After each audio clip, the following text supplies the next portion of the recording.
Good morning, happy Saturday. Welcome back to the channel. We're here with Sarah again, and we are installing a Prinsu Roof Rack on her 2023 4Runner. Limited. 4Runner Limited. 4Runner Limited, because there's a difference. There ain't no difference. People might want to know. Yeah, that's true. So yeah, we're installing the roof rack on her 4Runner, and then a cargo box. We're going to see how easy it is. Maybe it's difficult, maybe it's super easy. No drilling required, which is good. I did not want to drill into a brand new 2023 roof. But we're going to see how this works out, how easy this is. This is the box it comes in right here. Pretty heavy box, but UPS still delivers it, not freight. And then this is the roof rack that she got. Where'd you get it from? REI. REI. During the anniversary sale. And you picked it up locally because it was cheaper than having it shipped. I'm not paying $165 shipping fee. It's a lot of storage space. From the picture you showed me, I was like, what are you going to put in there? Like cups? Like, it looks so like thin. It opens on both sides too. Wow. And can you take it completely off if you open both at the same time? Oh, I think it's just like one side. You gotta like uninstall it to like really like take it off. All right, first let's get this opened up. Stickers. That's what's important, stickers. You want a sticker? Yeah, sure. I'll stick it on your fridge. So the trick here to get these off is to slide this under here, and there's two clips, one here and one here, and you're just trying to pop the clip.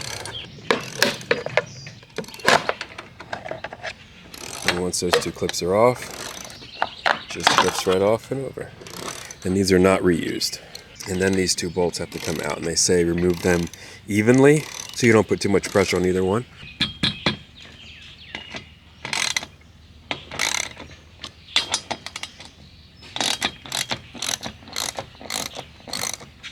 Then the bolt comes off. Oh, it has red Loctite on it. So, and after that, the whole rail lifts off.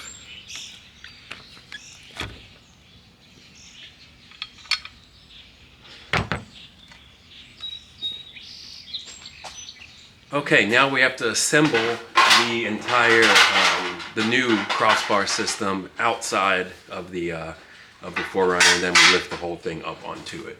So this is going to be assembly, similar to what we did for the rails for the iCamper. You just assemble it all and then you lift the top it on.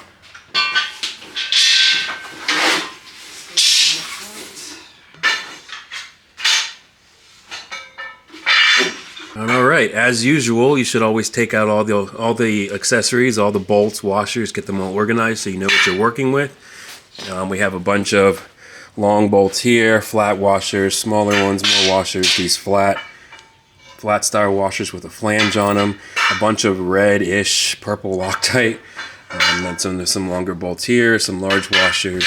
But yeah, always get this stuff organized so you know where everything is. And then over here, we are laying everything out how it should be assembled. The two sidebars go like this, with the points towards the back, and the little flanges, as you can see, are pointing up. And then the silver bar crossbar goes all the way in the front with the wind deflector and the gasket for that. And then next step is we're going to take all of these long bolts here, right here, and pair them with a washer, and we're going to lay them out 1, 2, 3, 4, 5, 6, 7, 8, 9, 10. 10 on this side, 10 on this side, and so we can just zip them in, and they are Torx bolts. Double checking, yes, they are Torx.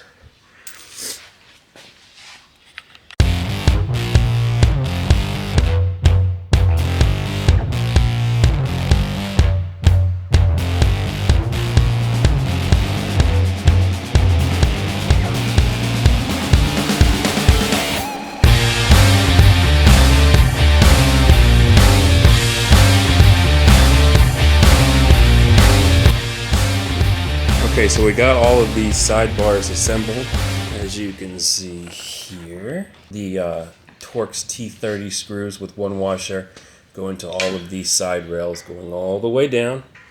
on both sides, and make sure that the oval portion here is facing up, because this is where you put in like quick releases and attach accessories to it.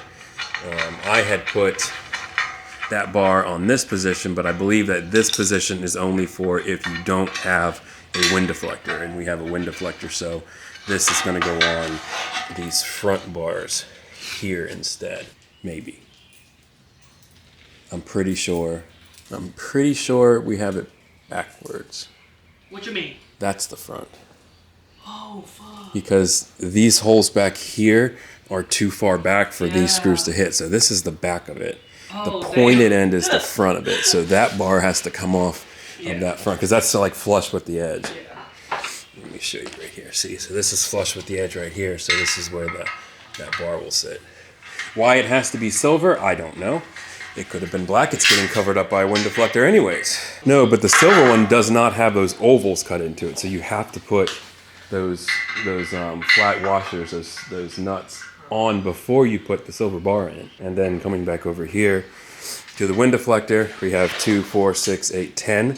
So we're gonna have to put 5 of the slide nuts, watermelon nuts, whatever you want to call them, into each of these bars on the other side. Of course, This one goes like this. it does, or it just goes on top like normal. That would match up with everything else. I don't think it goes like that. That would look weird. That's like a giant windbreak. So that slides in there. You need 5 in each one. The video that you're watching for this tutorial, is that the manufacturer's video? Yeah. Okay. I'll put a link in the description to that, so you can see how they do it versus how we do it. Should be the same, but you know how it goes. They mention lock washers. The kit does not come with lock washers. It just comes with Loctite. So obviously 10 of the short bolts. Here's a short bolt right here. And what she did right here was put the plate right under the bar, so she's getting the nuts fairly close to where they should be, so it's not a mystery. You really have to make sure ahead of time that you get all of these lined up so you can drop them in.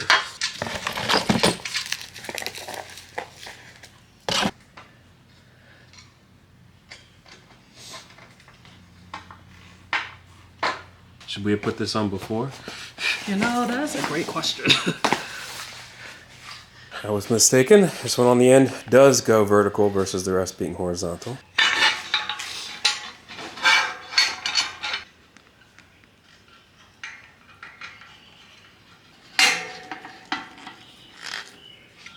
So next up is hole prep. What?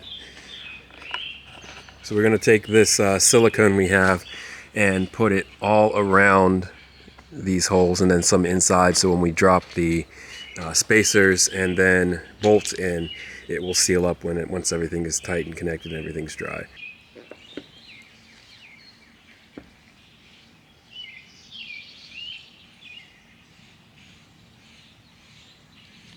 So then the sleeve goes on right there, squishes all that down. Nice seal. Alright, so we got the silicone applied, got the washers on. Now next up is going to be pretty much carrying the roof rack and sitting it into place.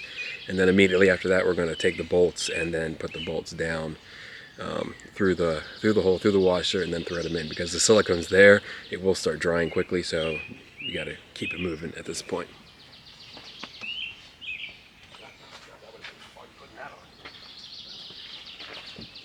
Oh, jeez, this is...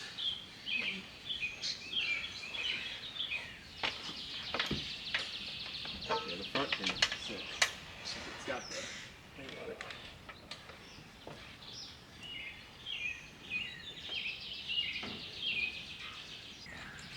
And then put on these large bolts with washers. It's just tightening them down, but before they get super tight, we'll get it centered up. We'll get it all 4 corners centered up. You know, an extension would have helped you a lot. Yeah.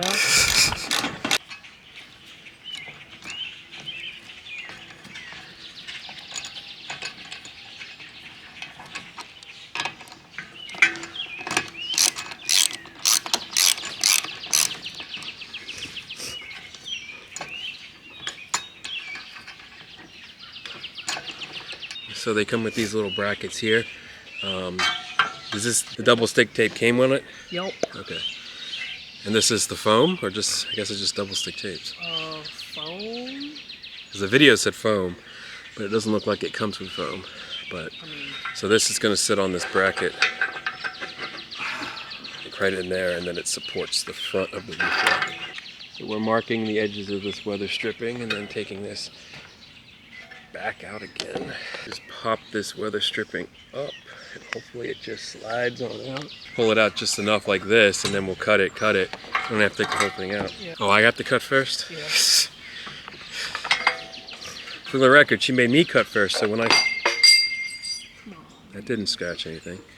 Okay, so weather stripping now cut. Side, you gotta make sure it actually sits in the channel, or once you hit that highway, it'll be gone. All right, next we are putting on these. We found out that they're still the long bolts with the Torx ends, and once we put on this bracket and peel the tape off, it'll fit into these two holes right here. Where's your point at in that weather stripping? It's not in the center. Mine's directly in the center, so if I move mine to like... Now mine's in the center. Yeah, yours is in the center, yeah. So if I do... Okay. Is it a little off center now? Yeah, to this side, right? Yeah, outside. Okay, so let me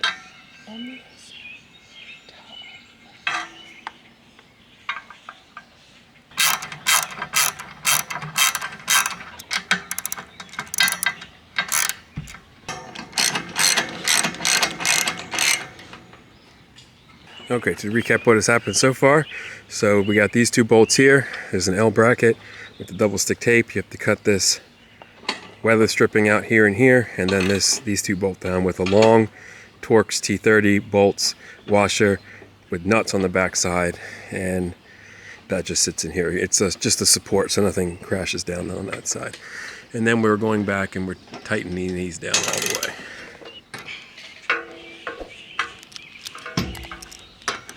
That was not funny. What?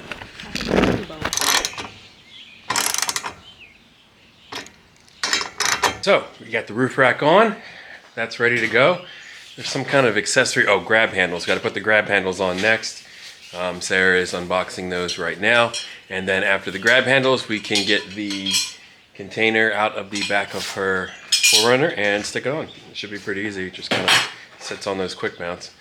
But these are the grab handles. I kind of expected them to be rubberized, but whatever. It's just a little screw Phillips, I guess. Another 20. All right, then we'll throw those on and we'll jump over there. Editor's note, abrupt change. She wants to put this on instead. All right, now we're going to put on the, is it Thule? Thule. We're going to put on the Thule box now and then see how that fits, and then we'll put the grab handles on based off of where the box sits, so she can climb up there easily. Oh, so it looks like it's similar to the iCamper where you put it underneath of the bars and you strap it. Yeah, you put it on top like this, and then you twist, and then it clamps tighter to the bars. This is not heavy, so. Yeah, oh, and it does slide across the rails once you get it on. Yeah. So this is the inside of the Thule. It slides really easily on the rails once you get it up there. So really one person could do it. This is the bracket. Then line it up. Because it moves some. See? So.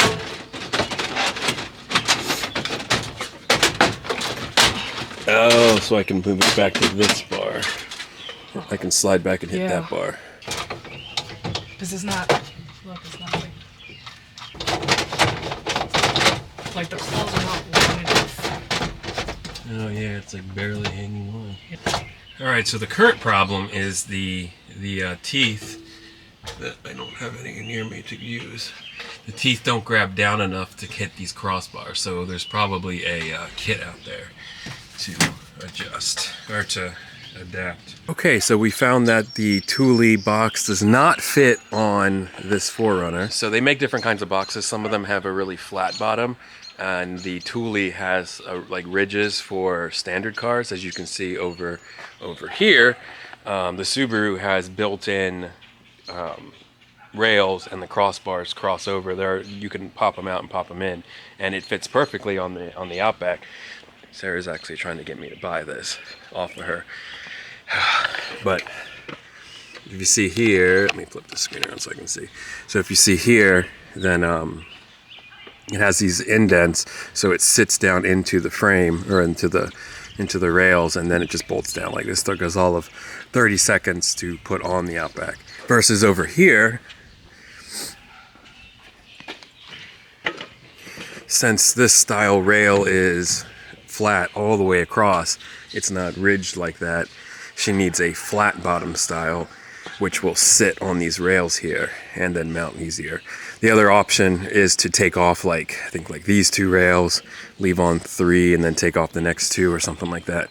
But then it's like, what's the point of buying this full-on rack kit if you're only going to use half of it? You could have got the smaller rack kit. So she's going to get a, what was the brand? Yakima. A Yakima style box, and that's the flat bottom. And then that's the one that's not going to work. But it works on mine, and she wants me to buy it, and you know. It looks so slick. With the Outback, I've never had space issues. I put a couch in the back of that Outback before. Couch, other kinds of furniture, slot machines, all kinds of weird stuff. That Outback fits a lot. But then again, I also thought I could put that box on top of this, on the Tacoma over there with the iCamper, to get a little more storage space, a little more indoor clean storage space. As you see, and everything I've left in here since the last time we went camping it's in here. It's nice and dry because it's in bins, but that's a lot of pollen. Look at it, pollen. You want to sniff that? You'll be sneezing all day. But otherwise, these coho boxes do work really well. I mean, everything inside is very clean, very sealed. No water got in. So that's a plus. And if you want to win one of these, definitely check out the last camping video we did. I'll link it here.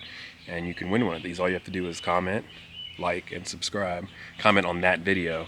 And I'm going to do a drawing on June 20th. But this will wrap up this project. This is the Prinsu rack for the 2023 Toyota 4Runner. And then one of the last things to do, which you might want to do before, but it's kind of easier to do after when you know where the doors are in relation to your rack, is you have to take out these screws and then put them back in again for these grab handles. The grab handles come standard, or you have to, is it an extra add-on? It's an extra add-on. Oh, okay. That's why it wasn't in the normal video. And that is going to be a wrap for today's video. This was installing a Prinsu roof rack on a 2023 Toyota 4Runner. Pretty easy to do. You do it all inside the garage, and then you just put it up there on the rack. No drilling required. Pretty good. Just have to make sure you get the right box for the top. The Thule box does not work. You have to use a Yakima. It does say universal fit or something like that on the website. So. On the Yakima? Yeah. You have to get a Yakima Skybox. Yakima Skybox. So that's what she's going to return the other one and get the Yakima Skybox. No, my friend. Oh my gosh. She wants me to get that. It looks so slick. Please comment in the box below if he should get it. Or comment in the box below that he doesn't need to lose 10 miles per gallon on every drive, and the Outback fits everything with perfect amount of space. He doesn't need it. He's not driving it every day now. It's only once in a while. Yeah, that's true. Well, if you like this kind of content and this kind of bantering back and forth, please consider subscribing below. If you like this video, definitely drop a thumbs up. If you have any questions, drop a comment below and we'll be happy to answer. And we'll put links to everything that we've used today in the description below. Have a good day. See ya.